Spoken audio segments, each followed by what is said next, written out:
अल्हम्दुलिल्लाहि वकफ़ा वस्सलामुन अला सय्यिदिर रसूलि व ख़ातमिल अंबिया व अला आलिहि व अस्हाबिहिल हुदा या रब्बि सल्लि व सल्लिम दाइमन अबदा अला हबीबिका खैरिल खल्क़ि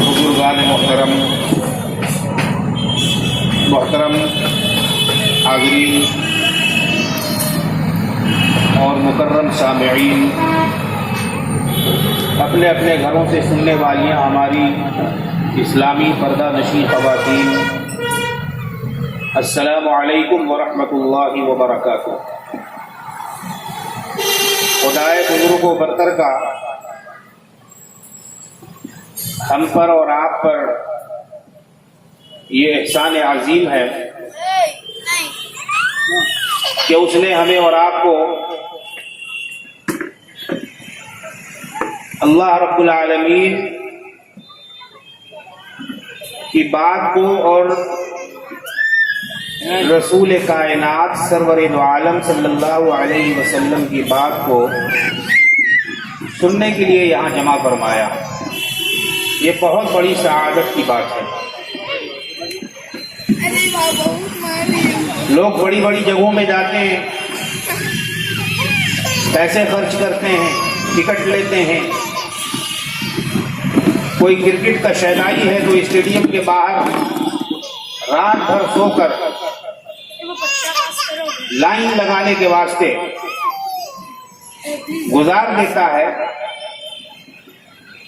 और उसके बाद उसको बहुत मुशक्कत से और मुश्किल से टिकट हासिल हो पाता है, तब जाकर वो स्टेडियम के अंदर दाखिल हो पाता है। इसी तरह से और भी जो दुनियावी मामलात हैं उसमें हम और आप बढ़ चढ़ कर हिस्सा लेते हैं, लेकिन जब दीन की बात आती है, शरीयत की बात आती है, अल्लाह की बात आती है, कुरान की बात आती है तो हम पीछे रह जाते हैं। ये हमारे लिए बहुत बदनसीबी की बात है और मैं इससे एक कदम और आगे बढ़ के कहता हूं कि हमारे लिए शर्मिंदगी की बात है। रसूल का उम्मती मुसलमान, अल्लाह को मानने वाला, कुरान को चाहने वाला, वो अगर रसूल के पैगाम पर हाजिर न हो, शरीक न हो, दीनी महफिलों में न आए, दीनी मजलिसों में शिरकत न करे, तो ऐसी मुसलमानी से कोई फायदा नहीं। सिर्फ मुसलमानी करा लेने से, पैदाइश के बाद सुन्नत और खतना करा लेने से आदमी मुसलमान नहीं होता। मुसलमान होने का ये मतलब नहीं है। मुसलमान तो वो होता है कि जो हर मामले में हुक्म खुदाबंदी की पैरवी करता है, शरीयत रसूल पर अमल करता है, अल्लाह और उसके बताए हुए तरीकों पर चलता है। और जब अल्लाह रसूल की बात आती है और जब अल्लाह रसूल की बात होती है तो उसमें शरीक होता है, हाजिर होता है। ये दुनिया आर्जी है, आखिरत दायमी है। जो लोग इस दुनिया को सब कुछ समझ बैठते हैं वो घाटे में है, खसारे में, वो खसारे में है। ये चंद दिनों की दुनिया है, आर्जी दुनिया है।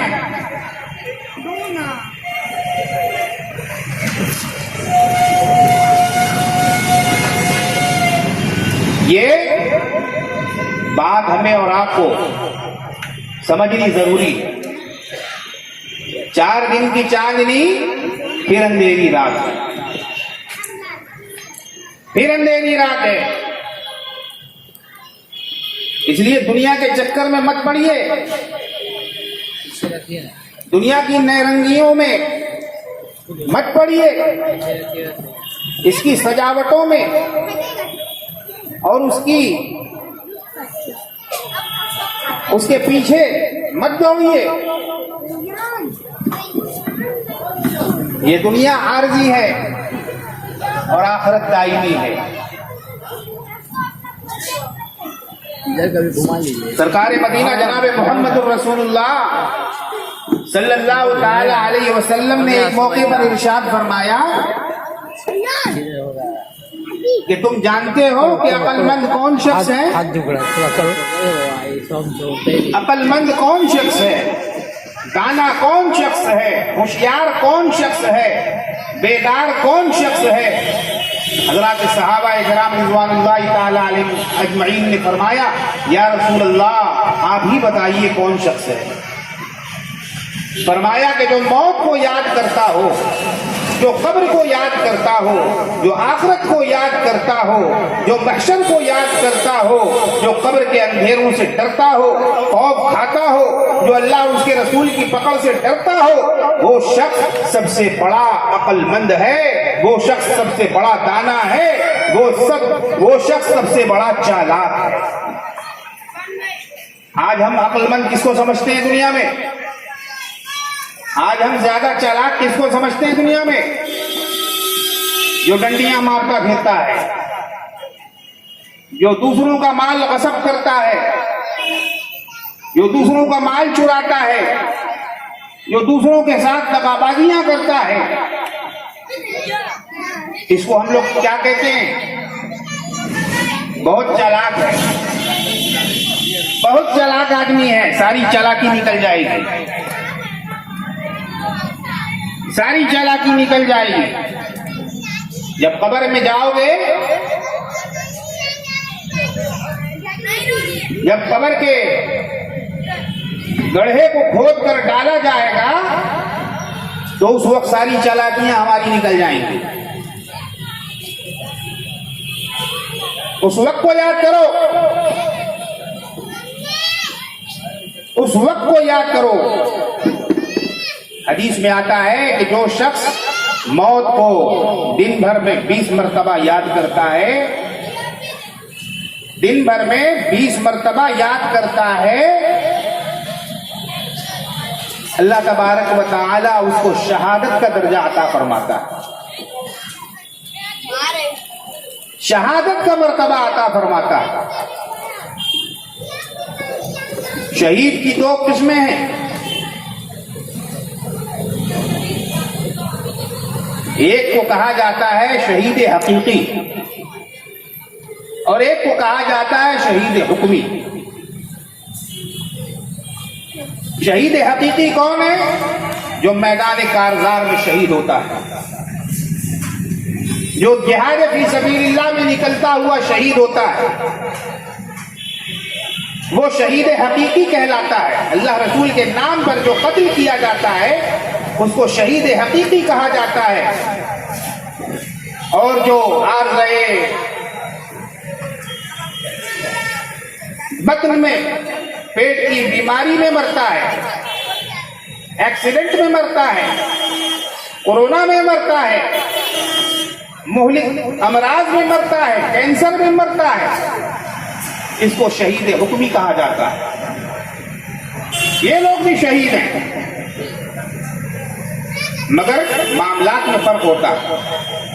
शहीद हकीकी के बारे में हुक्म ये है शरीयत का कि वो जिस कपड़े में मरा है, जिस कपड़े में कत्ल किया गया है, उसको उसके कपड़ों समेत दफन करो। अलग से कफन पहनाने की जरूरत नहीं है। मेरी राह में मरा है, मेरी राह में मरा है, मेरा नाम लेते हुए मरा है, मेरे लिए मरा है, लिहाजा उसके बदन पर, उसके कपड़ों पर जो खून के दाग हैं वो मेरी वजह से है, लिहाजा उसको गुस्ल देने की कोई जरूरत नहीं है। उसको बगैर गुस्ल के दफन कर दो, वो शहीद है। क्योंकि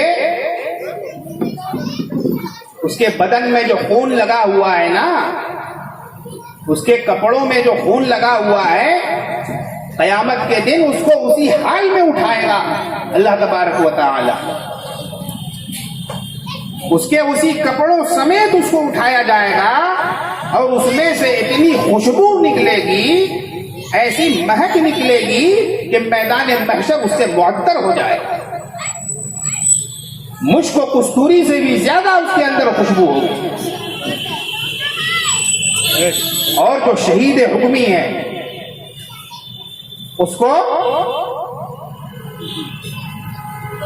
उसी तरह से गुस्ल दिया जाएगा जिस तरह से आम मुर्दों को गुस्ल दिया जाता है, जिस तरह से आम मरने वालों को गुस्ल दिया जाता है, कफन पहनाया जाता है। ये सब कुछ होता है, मगर उसका दर्जा कयामत के दिन अल्लाह तबारक व तआला बुलंद फरमाएगा। कयामत के दिन शहीदों की कतार में अल्लाह रब्बुल आलमीन उसको खड़ा करेगा। अभी कितने ही लोग कोरोना की वजह से इस दुनिया से उस दुनिया तक कूच कर चुके हैं। क्या हमें पता नहीं? क्या हमको मालूम नहीं? याद रखिए, दुनिया में हर चीज में इख्तिलाफ है, हर चीज में इख्तिलाफ है। सारे लोग बैठ गए आपका, लेकिन अगर किसी चीज में इख्तिलाफ नहीं तो वो चीज कौन सी है? वो चीज है मौत। इसमें किसी का इख्तिलाफ नहीं। मुसलमान का इख्तिलाफ नहीं है, ईसाई का इख्तिलाफ नहीं है, मजूसी का इख्तिलाफ नहीं है, किसी भी धर्म वालों का कोई इख्तिलाफ नहीं है। सब लोग इस बात पर मुत्तफिक हैं कि एक दिन मरना है, आखिर मौत है। एक दिन मरना है, आखिर मौत है। कर ले जो करना है, आखिर मौत है। मौत से किसको रस्तगारी है? आज उनकी, कल हमारी बारी है। आज ही मालूम हुआ, मुजम्मिल भाई ने कहा कि कल भी एक इंतकाल हो गया हमारे इसी इलाके में। जिंदगी का कोई भरोसा नहीं, कोई गारंटी नहीं, जिंदगी का कोई भरोसा है ही नहीं। इसलिए अपनी आक़िबत को दुरुस्त करने की फिक्र करें, अपनी आखिरत को दुरुस्त करने की फिक्र करें। नमाज पढ़ें, रोजा रखें, हज करें, ज़कात दें। शरीयत के जो भी अहकाम हैं और जितने भी अहकाम हैं उनको बजा लाएं। लोग कहते हैं कि क्या होगा? अरे छोड़ो, ये मौलवियों का ढकोसला है, ये ढकोसला है। ऐसी बात नहीं है, ऐसी बात नहीं है। जब हम कब्र में जाएंगे तो सारा मंजर हमारे सामने होगा, सब समझ में आ जाएगा। कहां कहां हमने चोरी की, कहां कहां हमने बेईमानी की, कहां कहां हमने दगाबाजी की। कहां कहां हमने बदमाशी की, किसके साथ फरेब किया, कहां डाका डाला, किसके साथ बेईमानी की, किसको सताया, किसको नीचा दिखाया, किस पर जुल्म किया, ये सब बात समझ में आ जाएगी। कब्र ऐसी जगह है जहां की तैयारी बहुत जरूरी है। आला से आला मकान बना लीजिए, उम्दा से उम्दा फ्लैट बना लीजिए, महल बना लीजिए। कोई भी महल वाला बच सका, कोई भी फ्लैट वाला बच सका, कोई भी दुनिया का तोप बच सका? बड़े बड़े चले गए,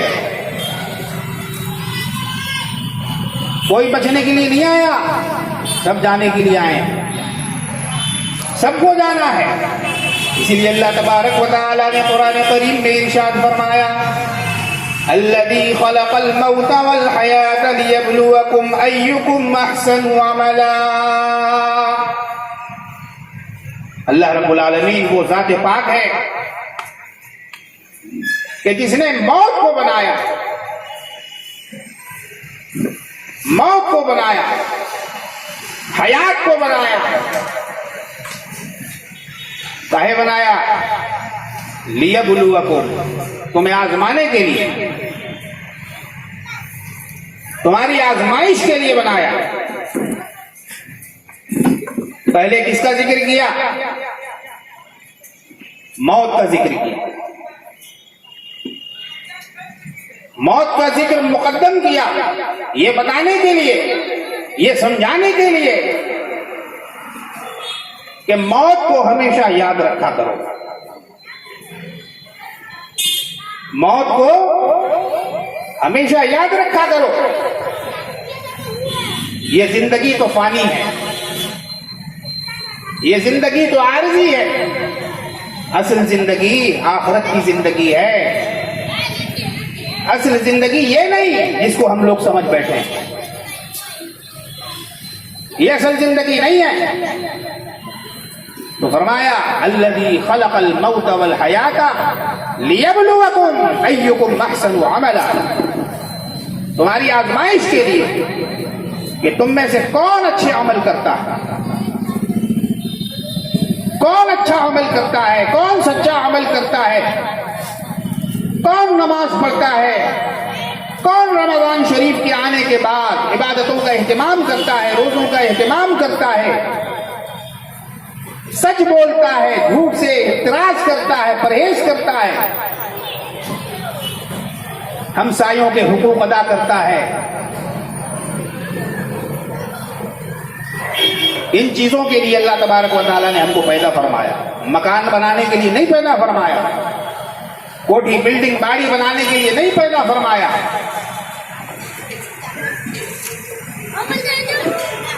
जाहिर है कि इन चीजों की भी जरूरत पड़ती है। दुनिया में आने के बाद आदमी रहेगा कहाँ? मकान चाहिए, सर के ऊपर छत चाहिए, लेकिन अब इसका यह मतलब भी नहीं है कि आदमी उसमें बिल्कुल गर्क हो जाए, उसी को अपना ओढ़ना बिछौना बना ले, ये बात नहीं। तो काहे पैदा फरमाया? मौत को और हयात को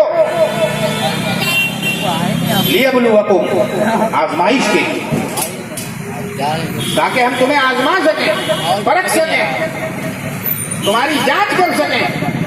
सब ले आ रहे हैं। अरे आदमी को अकेला छोड़ देते। ये एग्जाम सेंटर है, ये दुनिया एक एग्जाम सेंटर है। यहाँ हर आदमी एग्जाम देने आया है, हर आदमी इम्तिहान देने आया है, हर आदमी का पर्चा चेक होगा। कोई डंडी मार के गुजर नहीं सकता, कोई किसी को दबा के कुचल के रह नहीं सकता। हर एक के साथ इंसाफ होगा और वो इंसाफ का दिन कायम होगा। मालिकी यौमिद्दीन, अल्लाह तबारक व तआला ने कुरान करीम में इरशाद फरमाया। आलिम भी पढ़ता है, जाहिल भी पढ़ता है, पढ़ा लिखा भी पढ़ता है, अनपढ़ भी पढ़ता है, हर मुसलमान पढ़ता है कि आप मालिक यौमिद्दीन, रोजे जजा का मालिक, इंसाफ के दिन का मालिक, इंसाफ होकर रहेगा।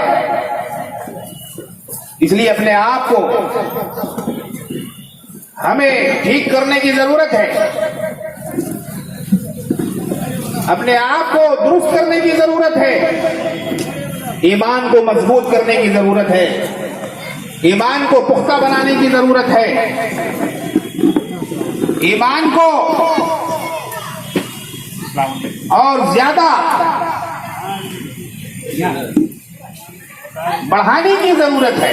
आज हमारा ईमान बहुत कमजोर हो गया, ईमान हमारा बहुत कमजोर हो गया है। हमें चाहिए कि हम अपने ईमान को मजबूत करें। ईमान कैसे मजबूत होगा? ईमान कैसे मजबूत होगा? पड़े पड़े सोए रहने से, नमाजों को कज़ा करते रहने से, अल्लाह रसूल के फरमान पर कान न धरने से, इससे ईमान मजबूत हो जाएगा? इससे ईमान मजबूत नहीं होगा, बल्कि हमारे अंदर का जो शैतान है वो मजबूत होगा,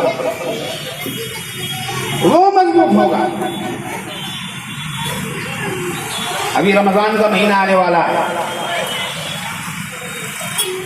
रमजान के महीने में ज्यादा से ज्यादा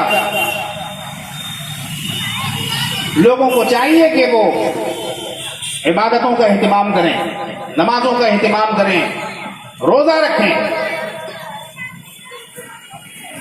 रोजा रखें।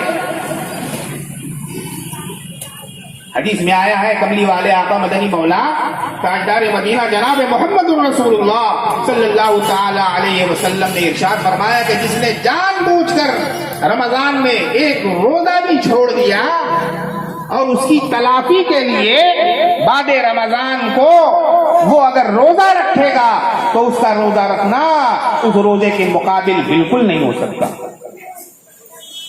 उस रोजे के बराबर हो ही नहीं सकता। रमजान के रोजे की जो फजीलत है, रमजान के रोजे की जो अहमियत है, वो और किसी दूसरे रोजे को हासिल नहीं। इसलिए मौत की फिक्र करें। आज रोजा नहीं रखेंगे, कल पूछ गूछ होगी, बगैर रोजे के मर जाएंगे, और उसके बाद अगर मौत आ जाएगी, जाहिर बात है कब्र के अंदर जाना होगा और वहां सवाल जवाब का सामना करना होगा। तो वहां क्या जवाब देंगे? वहां क्या जवाब देंगे? इसलिए मरने की तैयारी कीजिए, जिंदगी को गनीमत समझिए और मौत की तैयारी कीजिए, आखिरत की तैयारी कीजिए, महशर की तैयारी कीजिए, अल्लाह के सामने सुरखरू होने की तैयारी कीजिए। हदीस में आया है कि मैदान महशर में भी लोग झूठ बोलना शुरू करें। जब फरिश्ता उनसे पूछेगा कि तू नमाज नहीं पढ़ता था, तो वहां भी झूठ बोलेगा। एक कल्लू जो है वहां भी झूठ बोलेगा कि नहीं नहीं, हम तो नमाज पढ़ते थे, हम तो पक्के नमाजी थे, हम तो मस्जिद जाया करते थे, एक भी नमाज हमसे छूटती नहीं थी। तो अल्लाह फरमाएगा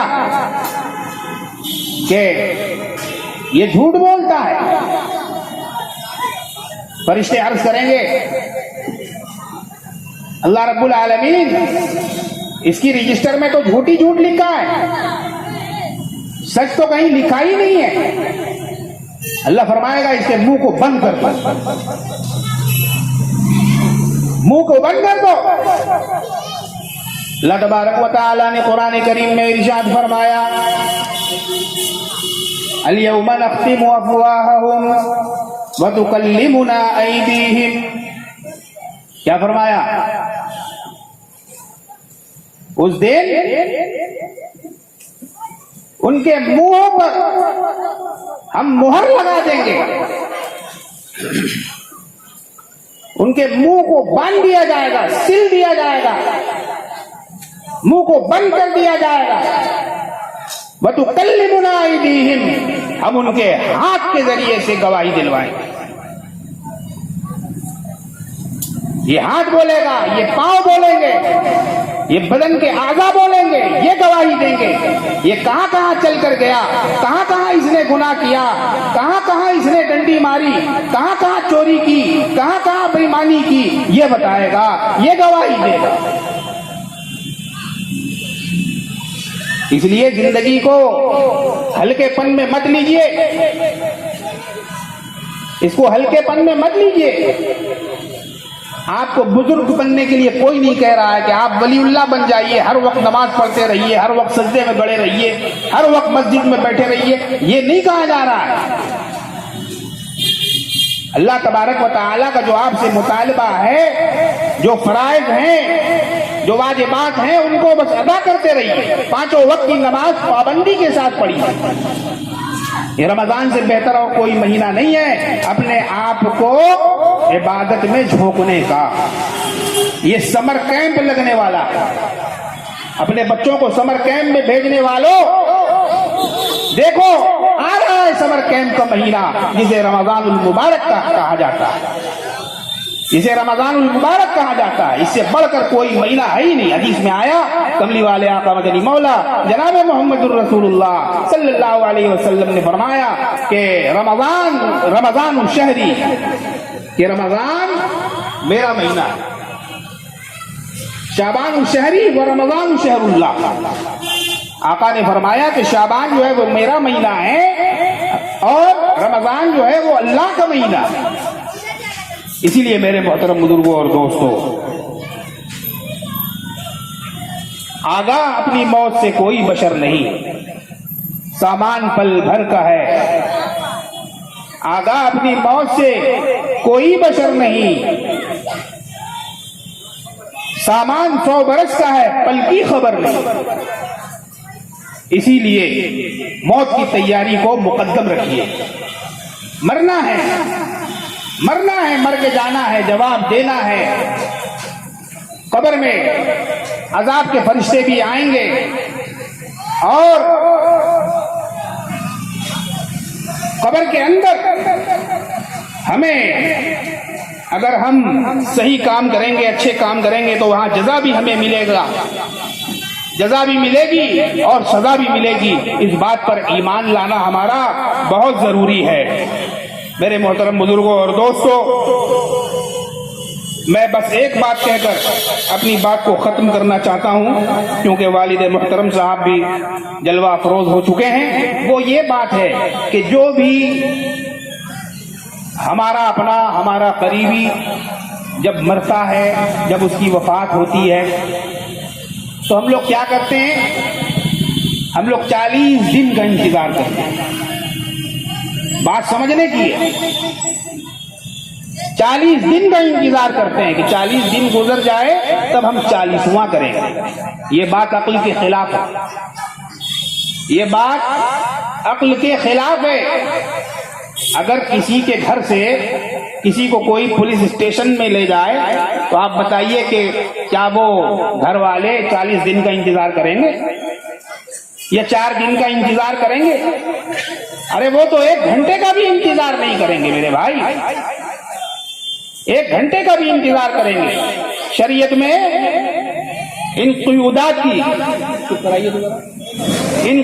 की कोई हैसियत नहीं है, इन कुयूदात की कोई जगह नहीं है, ऐसी कोई बात नहीं है। बल्कि जब भी जिसका भी कोई रिश्तेदार, कोई अपना हो, माँ बाप हो, जो भी हो, अगर उनका इंतकाल हो जाए, विसाल हो जाए, फौरन उनकी मग़फ़िरत का हुक्म है, फौरन मग़फ़िरत का हुक्म है। मग़फ़िरत करो, दुआए मग़फ़िरत करो और उनके लिए यासीन पढ़ो और उनके लिए मुख्तलिफ सूरतें पढ़ो और उनको बख्शो। मगर हम लोग इंतजार में रहते हैं कि 40 दिन हो जाए उसके बाद हम लोग इंतजाम करेंगे। ऐसा नहीं होना चाहिए। हदीस में आया है, कमली वाले आका मदनी मौला जनाब मोहम्मद रसूलुल्लाह सल्लल्लाहु ताला अलैहि वसल्लम ने इरशाद फरमाया कि जो आदमी इस दुनिया से गुजर जाता है गोया उसका हाल ये हो जाता है कि जैसे कोई बीच समंदर में फंसा हुआ, बीच समंदर में, और निकलने के लिए बेताब हो, परेशान हो और किसी सहारे का मोहताज हो। दफातन अगर उसे कोई सहारा मिल जाता है, कोई लकड़ी मिल जाती है, कोई तिनका मिल जाता है, तो वो उस पे सहारा देकर थोड़ी देर के लिए सुस्ता लेता है, आराम कर लेता है, तो उसको इत्मीनान हासिल हो जाता है। इसी तरह से हमें चाहिए कि जब भी हमारा कोई इंतकाल हो तो हम फौरन उसके लिए मग़फ़िरतों का इंतजाम करें और उनके लिए कुरान पढ़ें। कुरान खानी भी एक ट्रेंड हो गया। कुरान खानी क्या चीज? खानी का मतलब ही होता है पढ़ना। अपने तौर पे पढ़िए, लोगों को जमा करने की जरूरत नहीं है, खुद पढ़िए, घर वालों को बैठाइए। एक जगह इकट्ठा होना ये कोई जरूरी नहीं है, कहीं भी पढ़ सकते हैं। कुरान तो अल्लाह का कलाम है, अल्लाह हर जगह हाजिर और नाजिर है, उसे दिखाने की कोई जरूरत है? कोई जरूरत नहीं है। आप जहां से पाए वहां से कुरान पढ़ें। कुरान खानी के लिए बच्चों को बुलाना और उनको परेशान करना, अपने घर दौड़ाना, अपने घर बुलवाना, ये सब बेकार बातें हैं, अक्ल के खिलाफ। समझदार आदमी जो है ना, इन बातों को बिल्कुल निगलेक्ट कर देगा। नॉनसेंस बातें, नॉनसेंस बातें। पानीपत में बस एक आखिरी बात है, वो अर्ज कर दूं आप हज़रात के सामने। पानीपत में एक तालिब इल्म गया कुरान पढ़ने के लिए, क़िरात की पढ़ाई पढ़ने के लिए। कारी अब्दुल रहमान उस वक्त के बहुत बड़े अजीम कारियों में से थे। कारी अब्दुल रहमान पानीपती। तो वो तालिब इल्म जब वहां गया तो उनके मदरसे में लड़कों के लिए मजीद जगह नहीं थी। तो उस लड़के ने कारी अब्दुल रहमान पानीपती साहब से मुलाकात की और कहा कि हजरत ऐसी ऐसी बात है, मैं आया हूं आपके मदरसे में तालीम हासिल करने के लिए। तो हजरत ने फरमाया ठीक है, जगह तो नहीं है, लेकिन ऐसा करो कि तुम कहीं इंतजाम कर लो, तो सुबह आ जाया करना और मदरसे में पढ़ाई कर लेना। तो उसने कहा कि ठीक है। तो इत्तेफाक से वहां पानीपत में ये माहौल था कि जिसके यहाँ कोई मर जाया करता था उसके लिए ईसाले सवाब के लिए किसी एक मदरसे के बच्चे को बुलाकर 40 दिन का खाना खिलाया जाता था। किसी एक बच्चे को बुलाकर 40 दिन के लिए खाना उनका तय कर दिया जाता था कि भाई आप आकर खाना खा लिया करें। लिहाजा वो जिस दिन वहां पहुंचा उसी दिन किसी साहब का इंतकाल हो गया। तो जब इंतकाल हुआ, कारी साहब को मालूम हुआ कि इंतकाल हो गया किसी का, तो कारी साहब ने फरमाया कि ठीक है, ये बच्चा हमारे यहाँ जो आया है इसके लिए खाने पीने का बंदोबस्त तो नहीं हो पाया, लिहाजा इस बच्चे को अपने यहाँ ले जाओ, 40 दिन की जो खुराक तुम खिलाना चाहते हो इस बच्चे को खिला दो। 40 दिन के लिए उनका मामला तय हो गया। 40 दिन जब गुजर गए तो इनके खाने का जो मामला था वो फिर जरा कठिन हो गया कि अब कहां से खाएंगे। इत्तेफाक की बात है कि फिर किसी का इंतकाल हो गया। फिर इंतकाल हो गया तो 40 दिन के लिए फिर इनको लगा दिया गया कि भाई फलां घर में इंतकाल हो गया, आप वहां जाके खाना खा लीजिएगा। वो 40 दिन जब गुजरे तो इत्तेफाक की बात है कि फिर किसी का इंतकाल हो गया। कारी साहब ने फरमाया कि ये लड़का तो मालूम होता है कि पूरे महल्ले ही को खा लेगा। ये लड़का तो ऐसा लगता है कि पूरे महल्ले को खा लेगा। इसीलिए लड़कों को बुलाकर खिलाना सवाब नहीं, लड़कों को ले जाकर खिलाना सवाब है। उनके पास खाना ले जाइए, उनको खाना उनको पकवा के पहुंचाइए, उनके मुंह में बल्कि लुक़मा डालकर उन्हें खिलाइए, क्योंकि ये लड़के कुरान का इल्म हासिल करते हैं, अल्लाह के कलाम को पढ़ते हैं और उसकी क़िरात करते हैं। बहरकैफ मेरे मोहतरम बुजुर्गों और दोस्तों, ये जलसा जिस उन्वान के तहत मुनक़िद किया गया है, मैं मुजम्मिल भाई की वालिदा साहिबा की मग़फ़िरत की दुआ करता हूँ। अल्लाह ताला उन्हें गरीक़ रहमत करे और इस जलसे में जो दीन की बातें, शरीयत की बातें, कुरान की बातें, सीरत और सूरत रसूल की बातें कही गई और सुनी गई और आप हज़रात को सुनाई गई, अल्लाह ताला इनको कबूल फरमाए और इसका सारा का सारा सवाब मुजम्मिल भाई की वालिदा को पहुँचाए। बस इन्हीं बातों के साथ मैं अपनी बात खत्म करता हूँ। वाखिर दावाना अनिल हम्दुलिल्लाहि रब्बिल आलमीन।